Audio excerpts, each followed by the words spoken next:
Assalamu алейкум, урматтуу YouTube көрүүчүлөр, жылкы сүйүүчүлөр.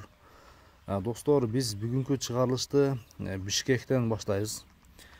Илим инибиздин ушул алдыда турган 5 кашка, кара кашка атынын маалыматын берүүдөн максат экенбиз.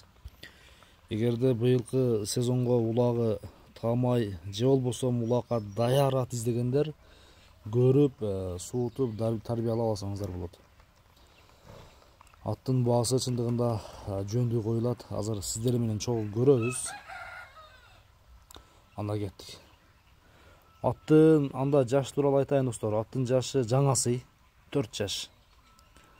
Жаңасы. Ден соолук жебичи илимдин айтымына караганда баары жакшы экен. Ат жакса содалашып, баалашып көрсөңүздөр болот достор, мынакей. Машалла. Аттын бою 1.55 плюс достор. 1.55тен жогору чыгат экен. 60га жакын чыгат экен достор. Эми илимдин айтымына караганда 1.55 плюс минус мынакей. Аттын курчтугу корч. Улакка ушул чабылып, бири кирип үйрөтүлгөн экен.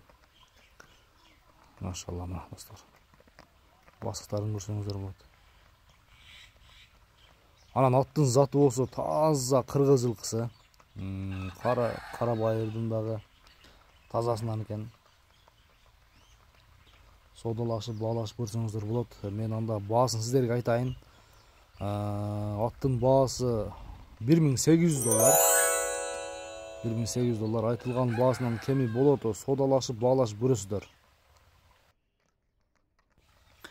Анда достор, содалашып, баалашып көрсөңүздөр болот экен. Кийинки чыгарылыштарга чейин көрүшкөнгө чейин аман туруңуздар.